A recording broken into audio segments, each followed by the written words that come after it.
Babouchka. Il était une fois une vieille femme nommée Babouchka, qui habitait seule une toute petite maison au cœur de la forêt. Sans cesse, elle s'affairait, cousait, cuisinait, nettoyait, et tout en travaillant, elle chantait. Pour se tenir compagnie, elle chantait des chansons et en inventait. Elle était de nature joyeuse. La grande route passait loin de la maisonnette, si bien que les visiteurs étaient rares. Babouchka fut donc bien étonnée, un après-midi d'hiver, d'entendre un grand vacarme dans la forêt. « C'est peut-être un ours ?» se dit-elle, et elle se mit à trembler. « Mais non, un ours ne fait pas crisser la neige sous ses pas de la sorte. » Elle tendit à nouveau l'oreille et entendit résonner des bruits de pas. Cette fois, c'était sûr, elle allait avoir de la visite. Elle s'empressa d'ajouter quelques bûches et de mettre la grosse bouilloire noire sur le feu. Quelques instants plus tard, on frappa fort à la porte. Babouchka sursauta. « Qui est là ?» demanda-t-elle d'une petite voix craintive. « Nous sommes des voyageurs égarés et épuisés.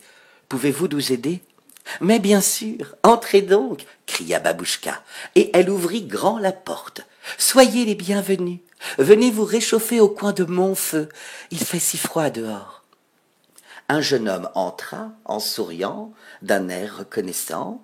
Un second, plus âgé, le suivit, puis un troisième qui secoua de son manteau une épaisse couche de neige. Tous trois étaient superbement vêtus, et le troisième portait aux oreilles des anneaux d'or étincelants. Pendant que Babouchka faisait réchauffer une bonne soupe et coupait du pain, les voyageurs lui racontèrent qu'ils étaient à la recherche d'un roi nouveau-né. « Son étoile nous guidait, » expliquèrent-ils. « Mais le ciel est si chargé de neige que nous ne la voyons plus. »« Ne vous inquiétez pas, » continua la brave Babouchka. « Lorsque vous serez restaurés et reposés, je vous montrerai la route et vous n'aurez pas besoin de suivre une étoile. »« Vous êtes très bonne, » reprit le plus jeune, « mais seule l'étoile peut nous guider vers l'enfant Jésus. »« Un enfant et une étoile? Qu'est-ce que cela signifie ?» s'exclama Babouchka, étonnée. Alors, les trois hommes lui expliquèrent que l'étoile était un signe, celui de la naissance de l'enfant, et lui montrèrent les riches présents qu'il lui apportait. Le cœur généreux de Babouchka se réjouit. « Oh, comme j'aimerais voir cet enfant !» murmura-t-elle. « Alors suivez-nous !» s'exclamèrent-ils, « et aidez-nous à le chercher. » Mais Babouchka secoua tristement la tête. « Hélas, je suis bien trop vieille et fatiguée pour entreprendre un si long voyage. » Elle se mit alors à leur servir la soupe. Lorsque les trois hommes furent rassasiés et reposés, ils la remercièrent et reprirent leur route à travers la forêt. Après leur départ, la maison sembla bien vide à Babouchka, qui ne cessait de murmurer en se balançant sur son fauteuil à bascule. « Oh, j'aimerais tant voir ce petit prince. » Tout à coup, elle sauta sur ses pieds. « Eh bien, je vais y aller. Je vais le chercher avec eux, et rien ne pourra m'arrêter, foi de Babouchka. » En toute hâte, elle fit un petit ballot de ses vêtements et rassembla ses plus grands trésors pour offrir à l'enfant saint un petit cheval de bois sculpté, une vieille poupée, quelques pommes de pin décorées et de jolies plumes trouvées dans la forêt. Le lendemain matin, de très bonne heure, emmitouflée dans ses habits les plus chauds, elle quitta sa maisonnette. Elle s'efforça de découvrir la direction prise par les voyageurs, mais la neige fraîche avait effacé les traces de leurs pas. « Avez-vous vu 3 rois passer par là ?» demanda-t-elle à un paysan. « Des rois? Par un temps pareil, quelle question stupide !» s'esclaffa-t-il, et il s'éloigna d'un pas lourd, l'air mécontent. Puis Babouchka rencontra un berger. « Avez-vous vu une étoile resplendissante ?» « Oh, j'en ai vu des milliers et des milliers, ma pauvre dame. Regardez, il n'y a qu'à voir juste au-dessus de votre tête, toutes plus étincelantes les unes que les autres. » un bouvier vint à passer qui conduisait un troupeau. Un enfant roi est-il né par ici? Cela m'étonnerait. Il y a beaucoup de nouveau-nés chez nous, mais aucun d'eux n'est roi, je vous l'assure, répliqua le bouvier. Alors, Babouchka continua péniblement sa route, arrêta tous ceux qu'elle rencontrait pour demander « Avez-vous vu l'enfant Jésus ?» Mais nul ne put la renseigner. Aujourd'hui encore, Babouchka poursuit sa quête. Elle parcourt son pays à la recherche du jeune prince et, chaque fois qu'elle rencontre un enfant malheureux, elle plonge la main dans son sac et y trouve toujours de modestes jouets pour lui offrir un instant de bonheur. La petite fille aux allumettes. Il faisait effroyablement froid, il neigeait depuis le matin, il faisait déjà sombre, le soir approchait, le soir du dernier jour de l'année. Au milieu des rafales, par ce froid glacial, une pauvre petite fille marchait dans la rue. Elle n'avait rien sur la tête, elle était pieds nus. Lorsqu'elle était sortie de chez elle le matin, elle avait eu de vieilles pantoufles beaucoup trop grandes pour elle. Aussi les perdit-elle lorsqu'elle eut à se sauver devant une file de voitures, et une fois les voitures passées, elle chercha après ses chaussures. Un méchant gamin s'enfuyait emportant en riant l'une de ses pantoufles, l'autre avait été entièrement écrasée. Voilà la malheureuse enfant n'ayant plus rien pour abriter ses pauvres petits pieds. Dans son vieux tablier, elle vendait des allumettes. Elle en tenait à la main un paquet.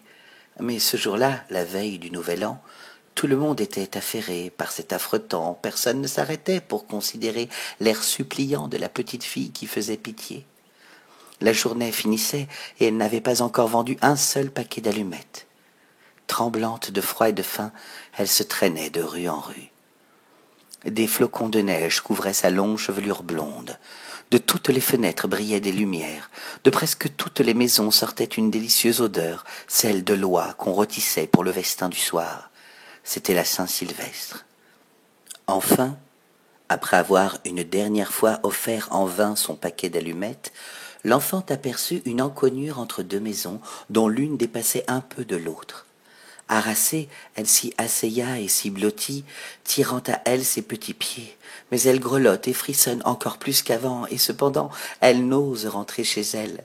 Elle n'y rapporterait pas la plus petite monnaie et son père la battrait. L'enfant avait ses petites menottes toutes transies.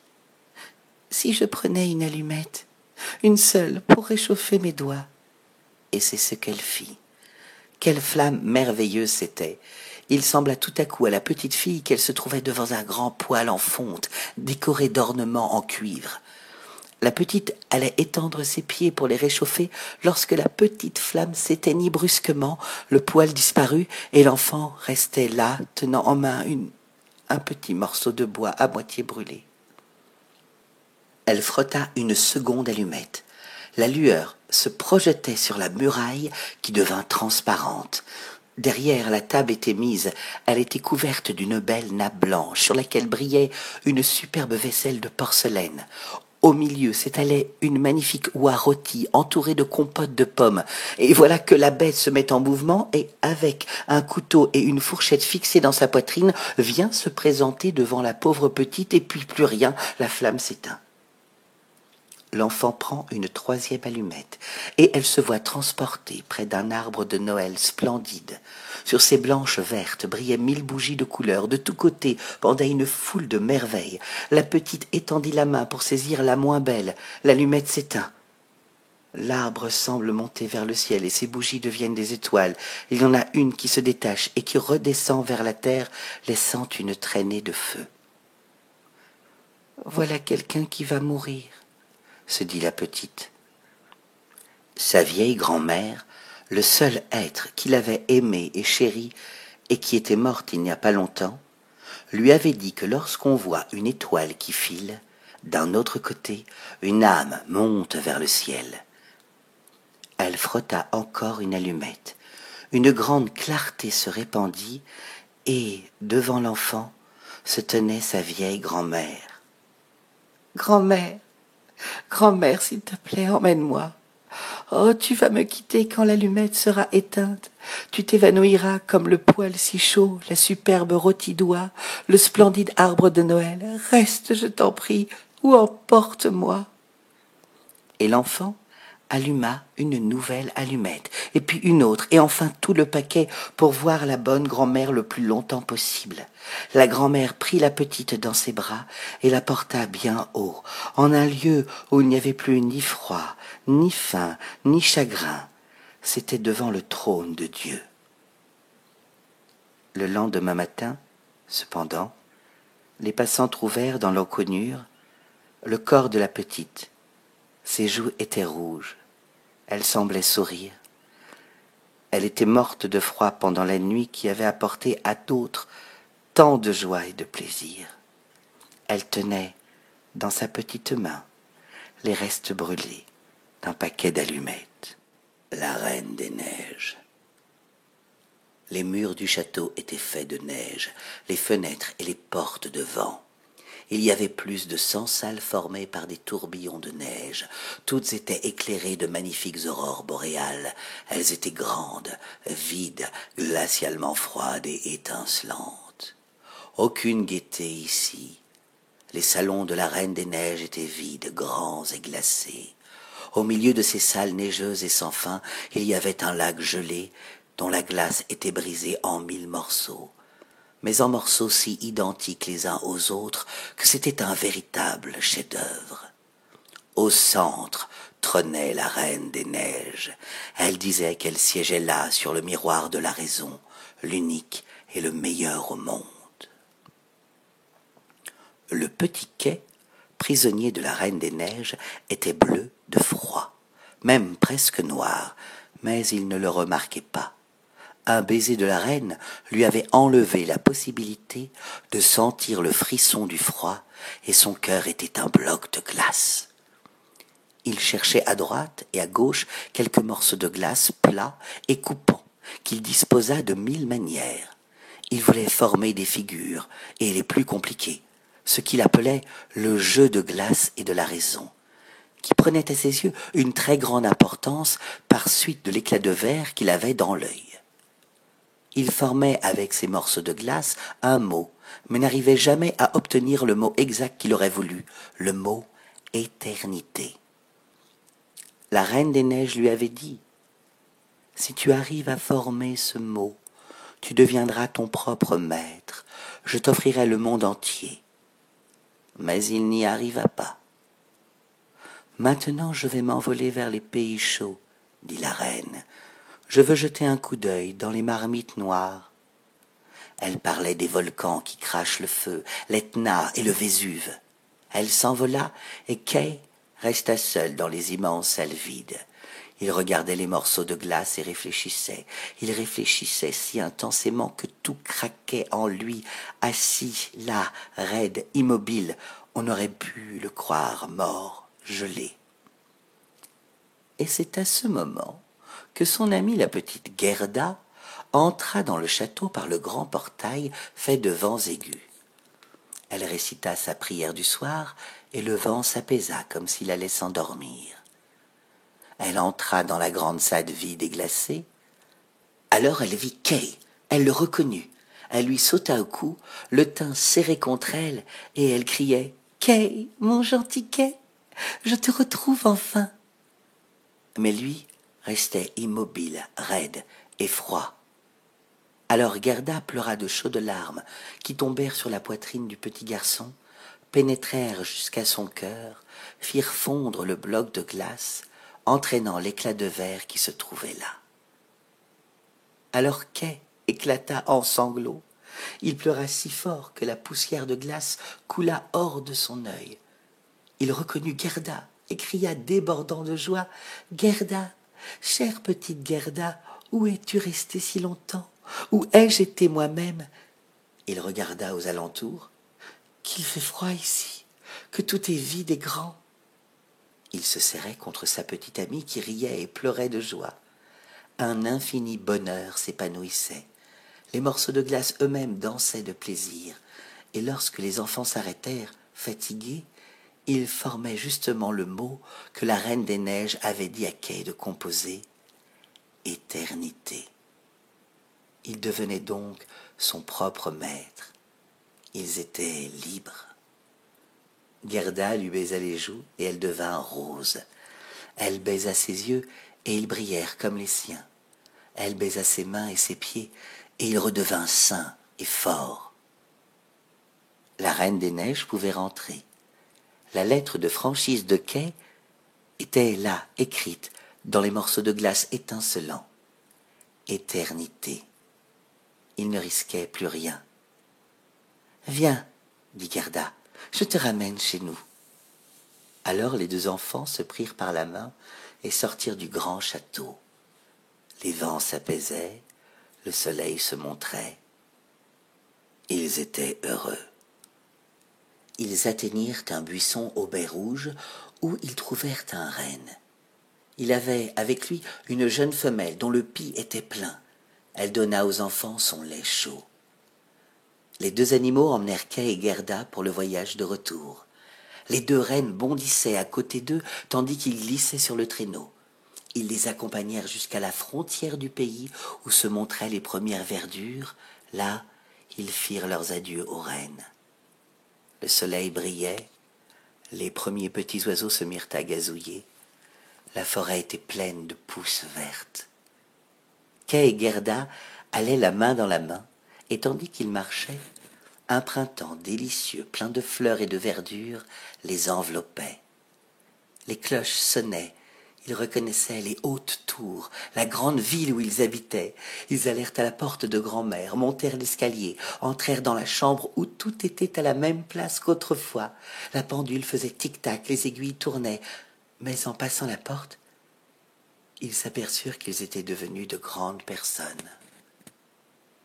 Les rosiers dans la gouttière étendaient leurs fleurs à travers les fenêtres ouvertes. Leurs petites chaises d'enfants étaient là. Kay et Gerda s'assirent chacun sur la sienne en se tenant toujours la main.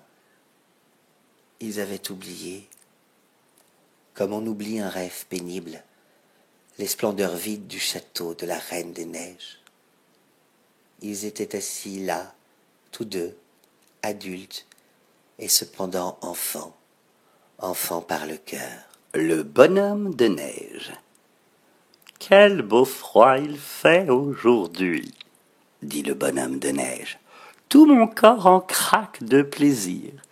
Et ce vent cinglant, comme il vous fouette agréablement. Puis alors de l'autre côté, ce globe de feu qui me regarde tout béat. » Il voulait parler du soleil qui disparaissait à ce moment. Oh, il a beau faire, il ne m'éblouira pas. Je ne lâcherai pas encore mes deux escarboucles. Le bonhomme de neige avait en effet, au lieu des yeux, deux gros morceaux de charbon de terre brillants, et sa bouche était faite d'un vieux râteau, de telle façon qu'on voyait toutes ses dents. Le soleil se coucha, la pleine lune monta dans le ciel, ronde et grosse, claire et belle. Elle brillait au noir firmament. « Le voici qui réapparaît de l'autre côté, » dit le bonhomme de neige. Il pensait que c'était le soleil qui se montrait de nouveau. « Maintenant, je lui ai fait atténuer son éclat. Il peut rester suspendu là-haut et paraître brillant. Pouf! Oh, si seulement je savais ce qu'il faut faire pour bouger de place. J'aimerais, avec tant de plaisir, me remuer un peu.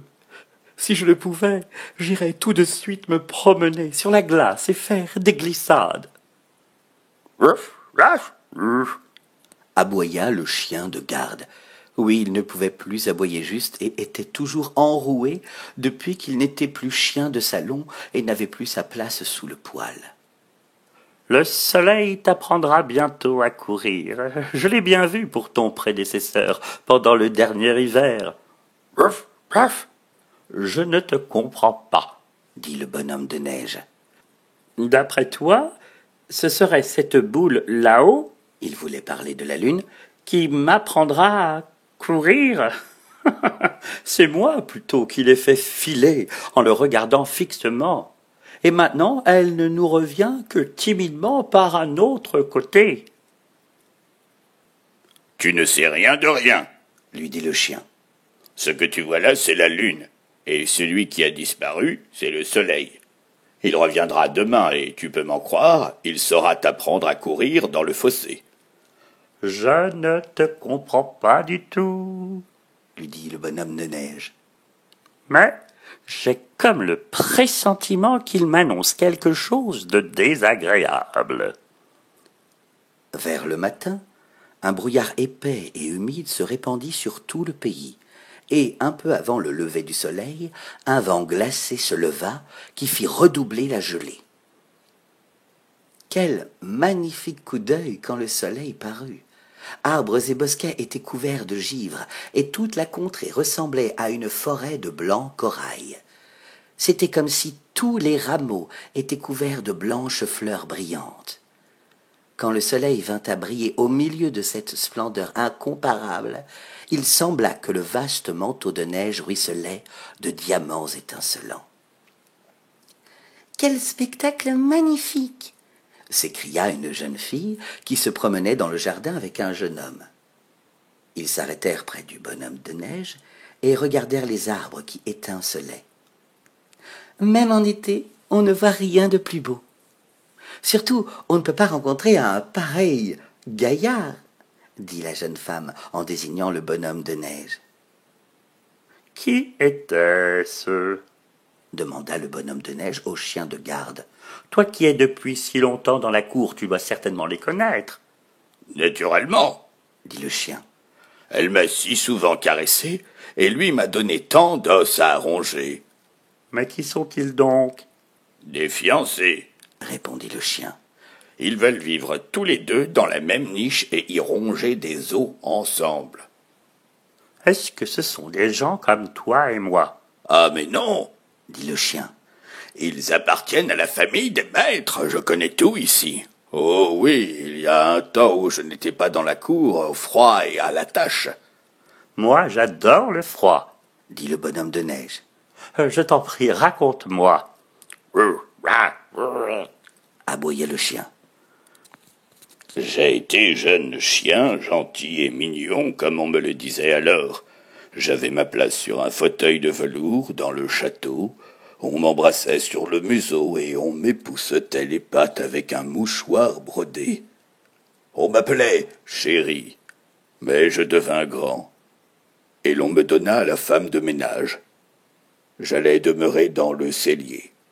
C'était moins luxueux que dans les appartements du déçu, mais ce n'en était que plus agréable. Les enfants ne venaient pas constamment me tirailler, me tarabuster, et puis j'avais un coussin spécial, et je me chauffais à un bon poil.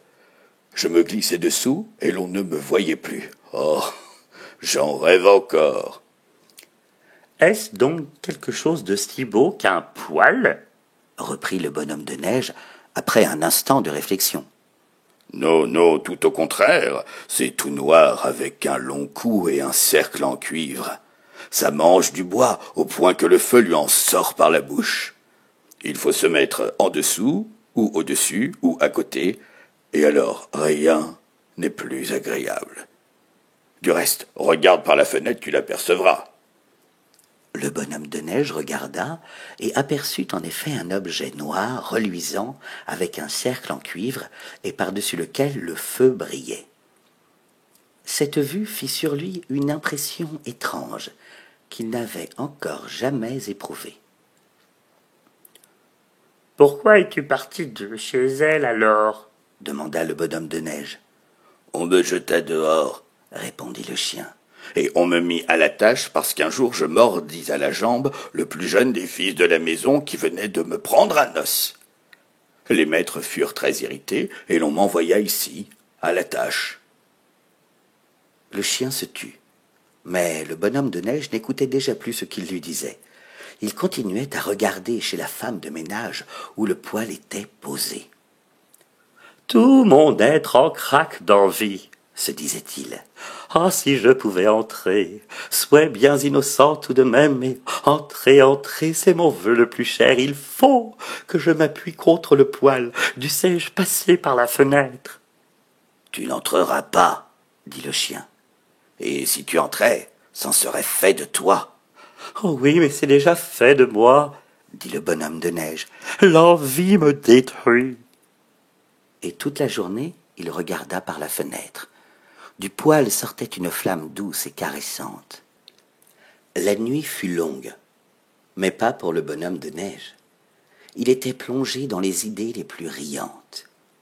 Au matin, la fenêtre du cellier était couverte de givre, formant les plus jolies arabesques qu'un bonhomme de neige pût souhaiter.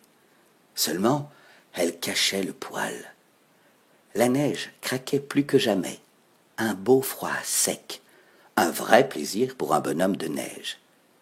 Et pourtant, le bonhomme de neige n'était pas gai. Il aurait dû l'être, mais il ne l'était pas. Aussi, quand tout contour à réaliser nos souhaits, nous cherchons dans l'impossible et l'inattendu ce qui pourrait arriver pour troubler notre repos, c'est pour cela que le bonhomme de neige ne pouvait se défendre d'un ardent désir de voir le poêle, lui, l'homme du froid, auquel la chaleur pouvait être si désastreuse, et ses deux gros yeux de charbon de terre restaient fixés immuablement sur le poêle qui continuait à brûler. Puis ce fut le dégel, et plus le dégel grandissait, plus le bonhomme de neige diminuait. Il ne disait rien, il ne se plaignait pas. C'était un mauvais signe. Un matin, il tomba en morceaux, et il ne resta de lui qu'une espèce de manche à balai. Les enfants l'avaient planté en terre et avaient construit autour du manche à balai leur bonhomme de neige. Oh, oh, oh, oh, oh. Je comprends maintenant son envie d'aller dans le poêle. C'est ce qu'il avait dans le corps qui le tourmentait ainsi. Bientôt après, l'hiver disparut à son tour, et personne ne pensait plus au bonhomme de neige. Le chant magique. Dans un lointain pays du Nord, quelque temps avant Noël, un petit garçon vint à vivre dans le village où habitait sa tante Hildegarde. Il s'appelait Joël. Il avait perdu ses parents quand il était tout petit, et il avait été envoyé en orphelinat car sa tante, qui était sa seule famille, refusait de le garder. Voici que l'orphelinat dut fermer ses portes et que tous les enfants durent être envoyés dans différents foyers. La tante de Joël accepta à contre-cœur de le prendre. Or, tout le monde dans le village craignait tante Hildegarde. Elle était très méchante et criait tout le temps après tout le monde. Et surtout, elle n'aimait pas les enfants. Elle avait perdu son mari très peu de temps après leur mariage et n'avait pas pu avoir d'enfants, et devint très amère. À l'école, tout le monde se moquait de Joël parce qu'il était très timide et parce qu'il était de petite taille. On le surnommait Minus. Aucun enfant ne voulait jouer avec lui. En effet, les parents pensaient que sa tante était une sorcière et interdisaient à leur enfant de s'approcher de Joël. En classe, personne ne voulait s'asseoir à côté de lui. Chez lui, sa tante le grondait tout le temps et lui faisait faire beaucoup de travail dans la maison. Cela le fatiguait beaucoup et son travail en classe s'en ressentait. Du coup, il ne pouvait faire ses devoirs que tard dans la nuit et en cachette. Sa maîtresse, qui était très gentille, était très inquiète pour Joël. Un jour, prenant son courage à deux mains, elle alla trouver tante Hildegarde. Mais celle-ci refusa de la recevoir et ne voulut même pas discuter. Elle lui claqua la porte au nez. Le lendemain, la maîtresse parla avec douceur à Joël, le prenant en pitié. Il lui raconta alors comment cela se passait à la maison. « Prépare le petit déjeuner tout de suite » vociférait la tante tous les matins en entrant dans la chambre de Joël pour le réveiller. Joël sursautait chaque fois, mais avec le temps, il apprit à se lever juste avant le lever du soleil. C'était un moment magique. Tout était calme. Tante Hildegarde ronflait bruyamment et n'entendait pas Joël sortir sur la pointe des pieds chercher des petits pains tout chauds à la boulangerie en face. Oui, il s'était lié d'amitié avec le boulanger qui le réconfortait en lui donnant quelques petits ballons tous les matins. Tous les soirs, après avoir rangé la cuisine, balayé et lavé tout le sol du rez-de-chaussée et nettoyé la cheminée, il allait se coucher. Et c'était bien tard. Là, seul dans la nuit, il pleurait toutes les larmes de son cœur. Il rêvait d'avoir un ami. Il avait des conversations imaginaires avec lui. Il lui racontait tous ses rêves, tout ce qu'il aimait et tout ce qu'il détestait. Il lui disait comment les enfants se moquaient de lui à l'école et comment il les fuyait aussi. Il se plaignait de sa méchante tante, et il se mettait alors à penser à sa mère et à son père, et pleurait encore plus fort. Puis, un peu apaisé, il faisait ses devoirs à la lueur d'une bougie. Il était certes très fatigué, mais il ne parvenait jamais à trouver le sommeil. Joël raconta alors à sa maîtresse comment il s'amusait à faire des ombres chinoises contre le mur à côté de son lit. Il mettait en scène plein de personnages différents, se rencontrant dans des histoires peuplées de héros et d'héroïnes. La vive imagination du jeune garçon impressionna la maîtresse, et elle ressentit un terrible sentiment d'injustice face à la méchanceté de tante Hildegarde. Mais cela lui donna une idée d'une surprise que pourrait préparer Joël et qui enchanterait certainement tous les enfants à la rentrée. Le lendemain, en effet, commençaient les vacances. On s'approchait de Noël. Dehors il faisait très froid et il neigeait beaucoup. Les chants de Noël apportaient une touche de gaieté et de chaleur en contraste avec les rigueurs hivernales. Sur la place du village, le marché de Noël réjouissait les yeux et embaumait l'atmosphère d'un voluptueux parfum de cannelle, d'anis et d'orange cuit dans le vin chaud. Joël regardait avec envie les enfants jouer dans la neige. Il rêvait de faire des batailles de boules de neige avec ses camarades. Mais sa tante ne le laissait jamais sortir et personne n'osait s'aventurer près de la maison de tante Hildegarde. Pas même les chanteurs qui n'osaient frapper à la porte de peur d'être chassés à coups de balai. Le jour de Noël, comme d'habitude, Joël se leva un peu avant l'aube. Il ouvrit grand la fenêtre, il neigeait abondamment. À la lumière de l'aube naissante, il aperçut les toits des maisons et les arbres. Tout était recouvert d'un épais manteau blanc. Cela réjouit Joël. Le jeune garçon prépara le petit déjeuner, sa tante descendit et grommela qu'il faisait froid. Sans attendre, Joël alla rajouter du bois au feu qui crépitait dans la cheminée. Soudain, quelqu'un sonna à la porte. Joël sentit son corps se glacer et regarda sa tante se crisper. « Qui a le culot de nous déranger ?» hurla-t-elle en s'avançant vers la porte. Elle ouvrit. Devant elle se tenait un petit enfant qui lui sourit instantanément. Cela faisait bien des années qu'elle n'avait pas vu un enfant lui sourire. « Mais quelle audace !» voulait-elle lancer au jeune garçon, mais une sérénité si grande se dégageait du visage du petit inconnu qu'elle en resta bouche bée. Tante Hildegarde fut d'emblée captivée par son regard si pur et si profond.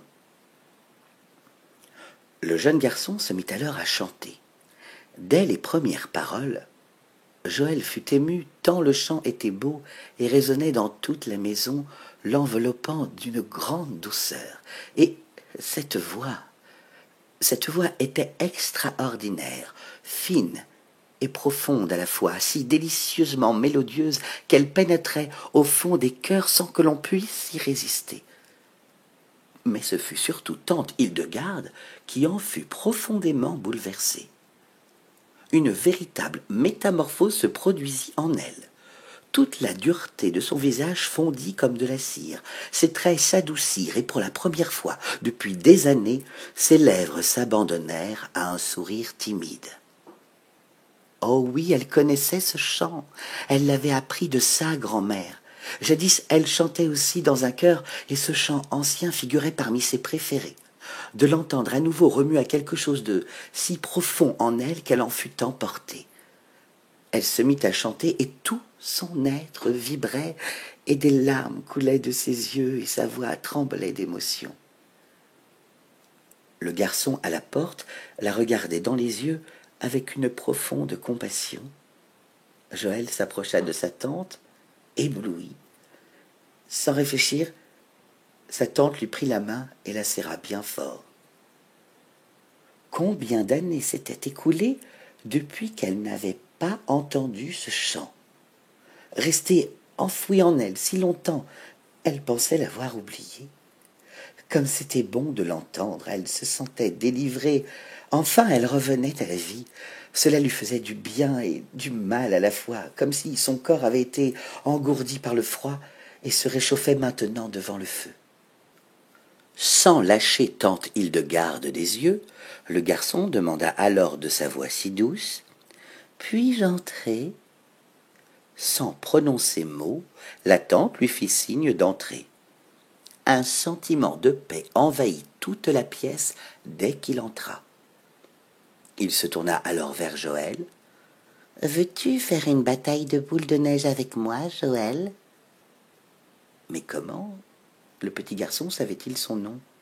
D'où venait cet enfant mystérieux?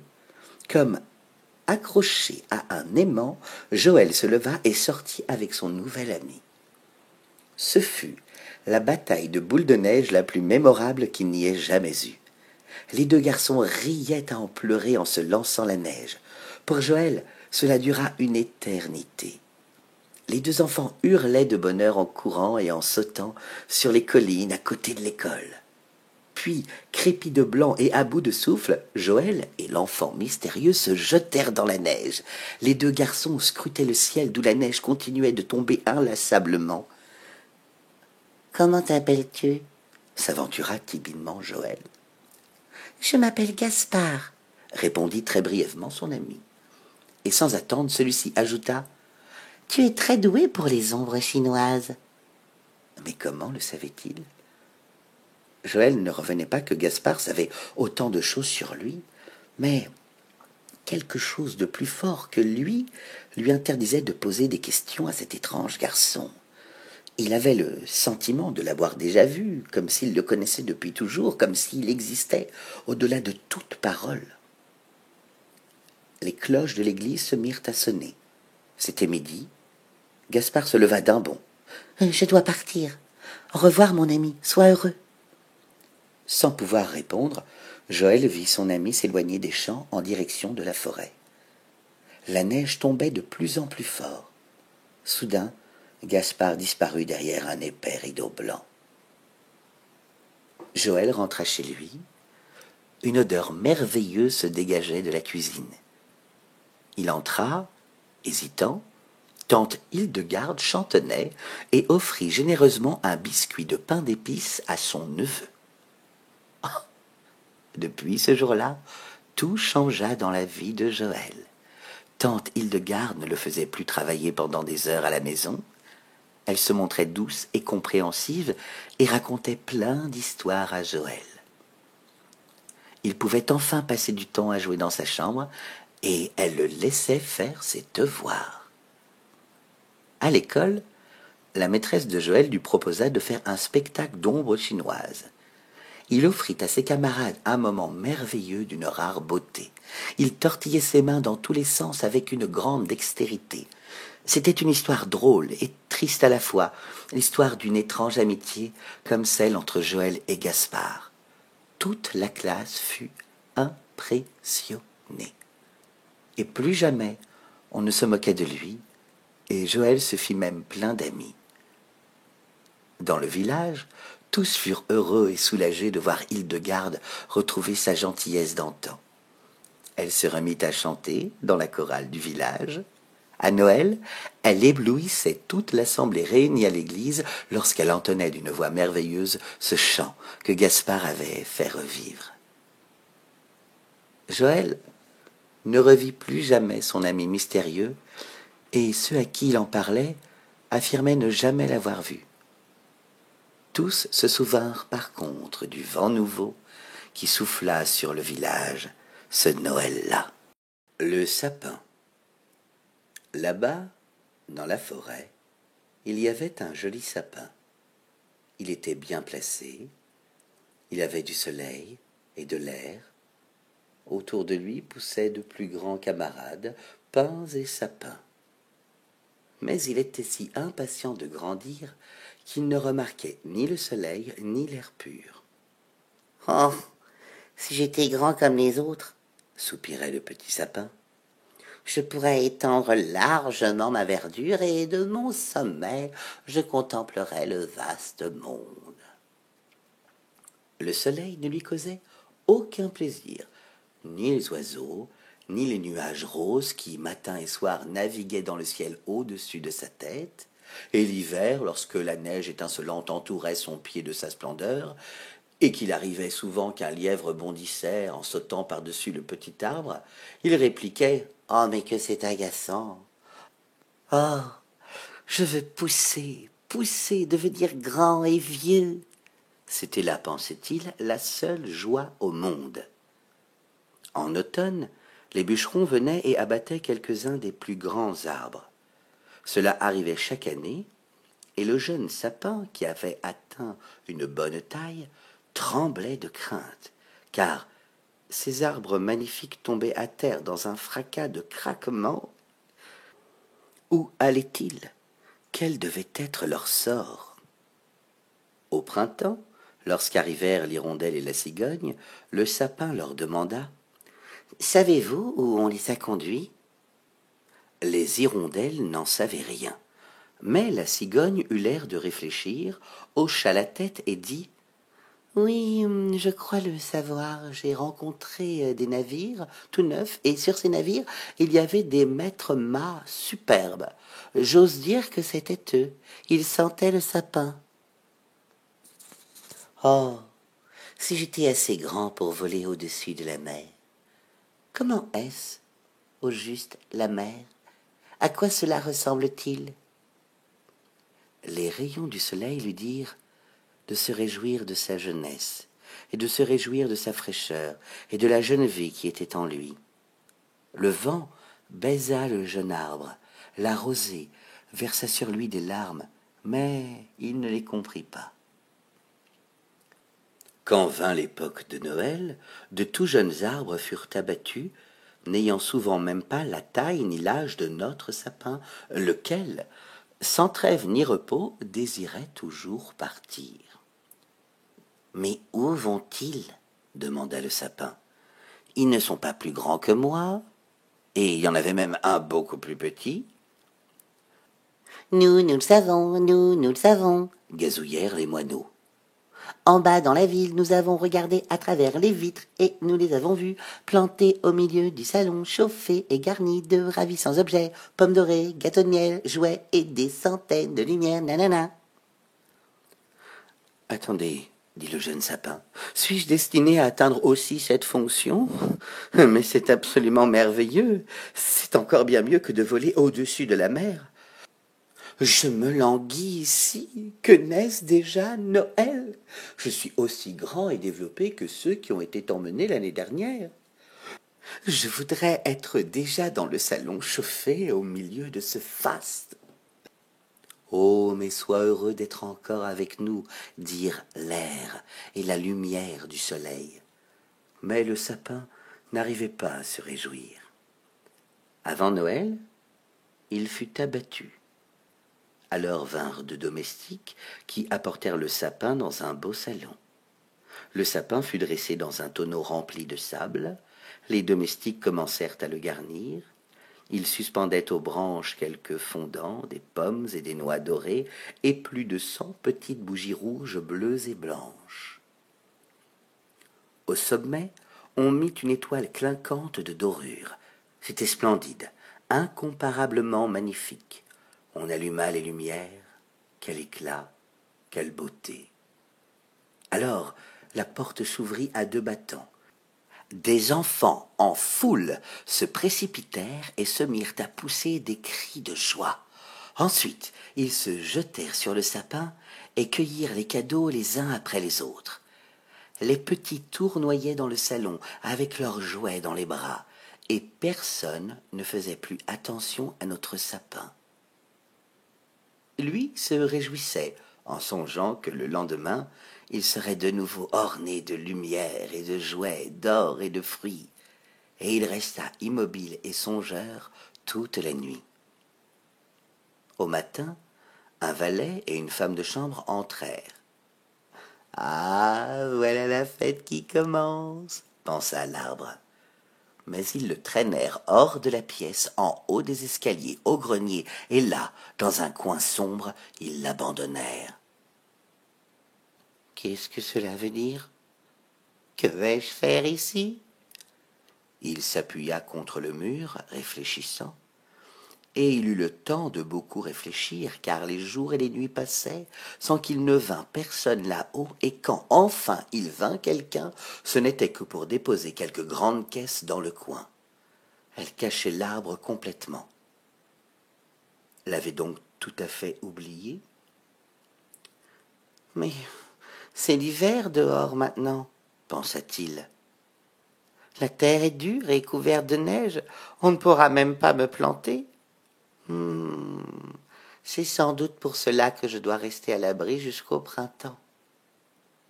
Comme c'est raisonnable, comme les hommes sont bons. Oh, si seulement il ne faisait pas si sombrer, si ce n'était pas si solitaire. Pas le moindre petit lièvre qui passe.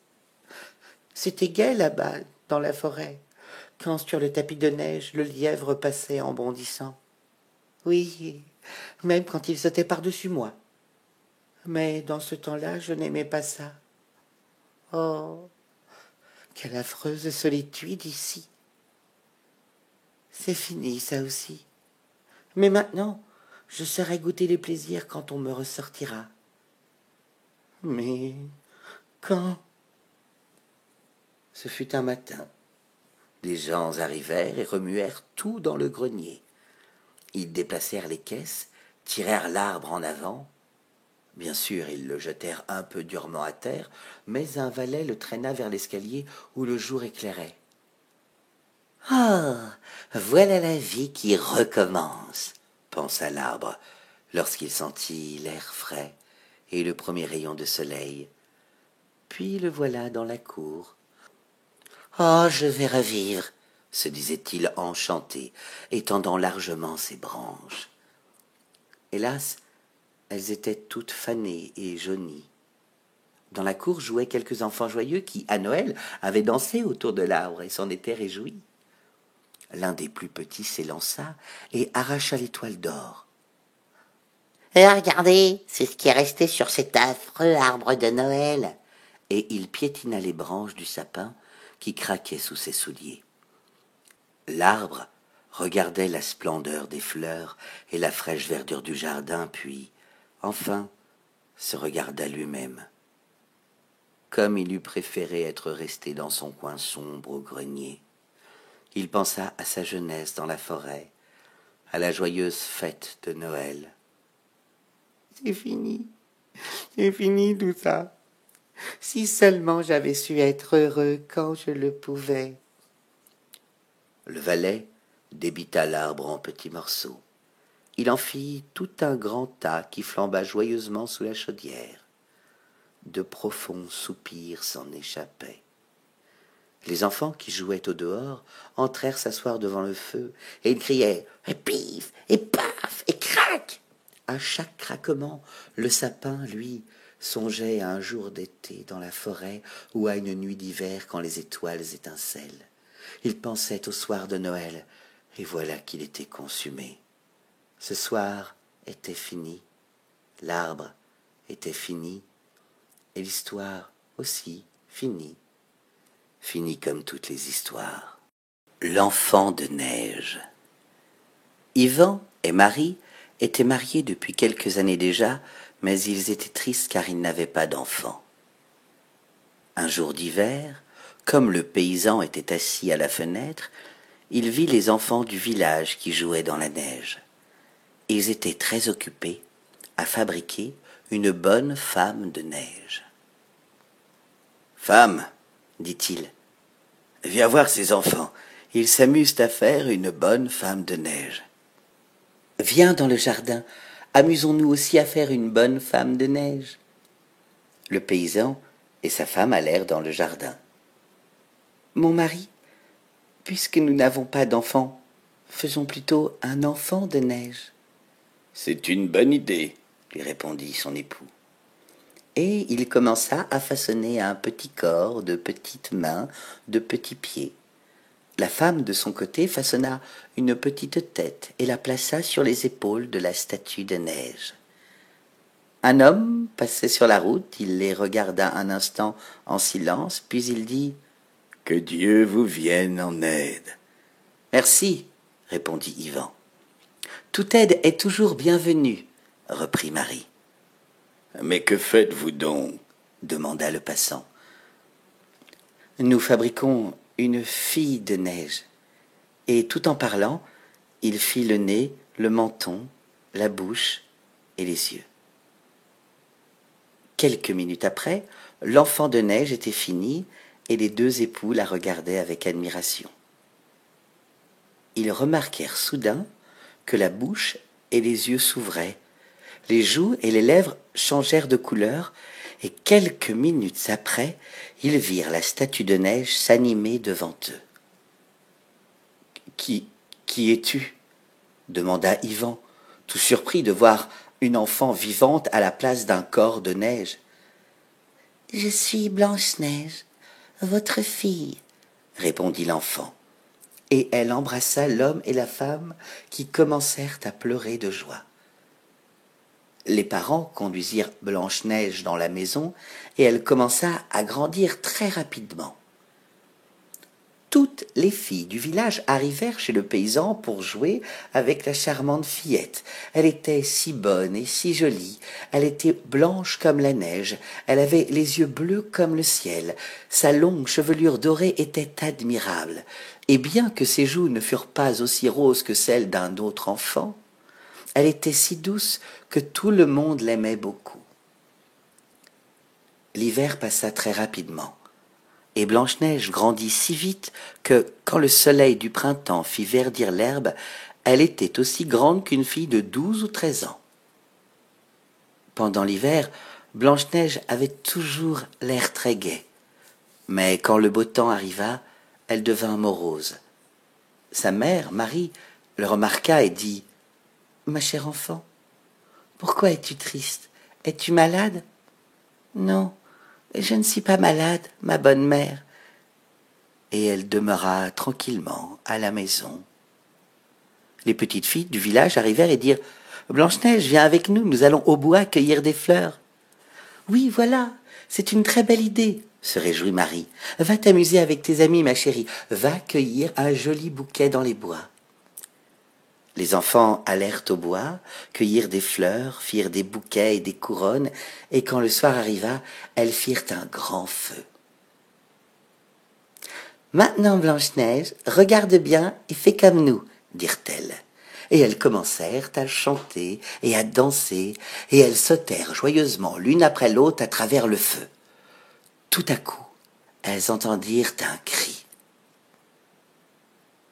Toutes les filles se regardèrent et remarquèrent que Blanche-Neige n'était plus là.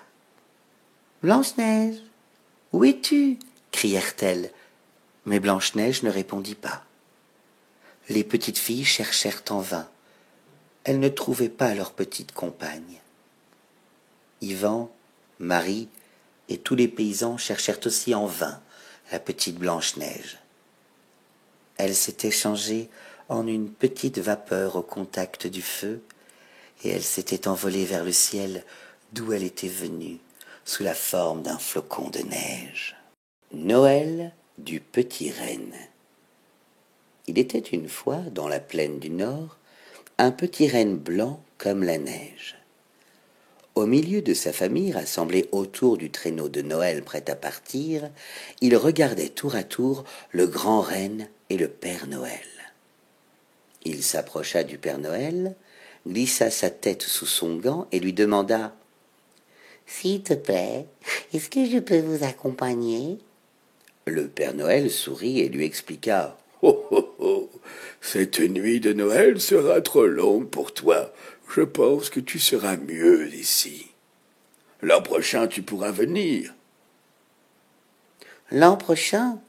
Mais c'est loin, l'an prochain. » Avec de la tristesse plein les yeux, il regarda le traîneau s'éloigner. Le manteau du Père Noël ne fut bientôt qu'une minuscule étoile rouge à l'horizon. Les autres petits rennes l'invitèrent à jouer, mais il hocha la tête en regardant le ciel. Sous la clarté de la lune, les arbres, habillés de neige scintillante, se dressaient merveilleusement. Il faisait presque aussi clair qu'en plein jour. Soudain, le petit renne blanc aperçut quelque chose au pied d'un sapin. Il trottina jusque-là, et que vit-il? Un paquet. « Il est certainement tombé du traîneau, » pensa-t-il, et il n'hésita pas une seconde. Avec la plus grande délicatesse, il souleva le paquet avec ses bois et avança dans les traces du traîneau. La neige crissait, craquait sous ses pas. Lorsqu'il franchissait les miroirs de glace, ses sabots faisaient de petits bruits secs. Le petit renne était heureux. Il se sentait tout léger à l'idée de rejoindre le Père Noël et le grand renne avec dans ses bois neufs un peu de leur précieux chargement. Mais arriverait-il à temps? C'est alors que, occupé par cette pensée, il dévala malgré lui au galop une pente vertigineuse et arriva un peu brutalement au pied d'un arbre. À demi assommé, il cligna des yeux, releva ses pattes une à une et finit par se redresser. « Ouf, je n'ai rien !» Mais il réalisa soudain que ses bois étaient vides. « Le paquet? Où est donc le paquet ?» se demandait-il en fouillant du regard tout autour de lui. Il contourna les arbres les plus proches, pas de paquet. Il grimpa sur un petit rocher, il regarda bien de tous les côtés, toujours pas de paquet. « Il ne peut pas être bien loin !» se répétait-il pour se rassurer. Il fit encore quelques pas et, au pied d'une touffe de houx, que vit-il? Le paquet. Il fit 2 ou 3 cabrioles tant il était content. Et délicatement, il le reprit entre ses bois et poursuivit son chemin. En traversant une plaine blanche, le petit renne blanc aperçut enfin un village. Il se sentait de plus en plus léger. De temps en temps, il levait les yeux vers le ciel étoilé, et de son gros œil rond, la lune semblait le surveiller. Les flocons s'étaient remis à tomber. À l'entrée du village, dans toute sa blancheur, la neige s'étalait comme un vrai tapis que personne n'avait osé froisser. Le petit renne blanc avait perdu les traces du traîneau. Il ne savait plus par où se diriger. Il avança dans une première rue. Les maisons silencieuses semblaient dormir profondément. Pas un bruit. Ni dans cette rue, ni dans aucune autre. « Je vais bien finir par les retrouver, » se disait-il pour se donner du courage. Il fit encore quelques pas et, à l'angle d'une maison, que vit-il? Le traîneau, puis le grand renne, puis le Père Noël. Tout guiret, il les surprit en leur adressant un « Joyeux Noël !» Le Père Noël se retourna et son visage s'illumina. « Oh, oh, oh, le cadeau que je cherchais. Je peux te dire que tu arrives à temps. » Le Père Noël ne savait comment le remercier. Il enleva son gant pour mieux lui caresser le museau. Qu'il était beau, le petit renne blanc, avec dans ses bois veloutés le petit paquet auquel s'étaient accrochées quelques feuilles de houx et de gui. Aujourd'hui encore, ces perles rouges ou blanches se mêlent au décor de Noël. Le Père Noël prit le paquet et disparut dans une maison, tandis que le grand renne, fier du petit renne blanc, lui manifestait sa joie.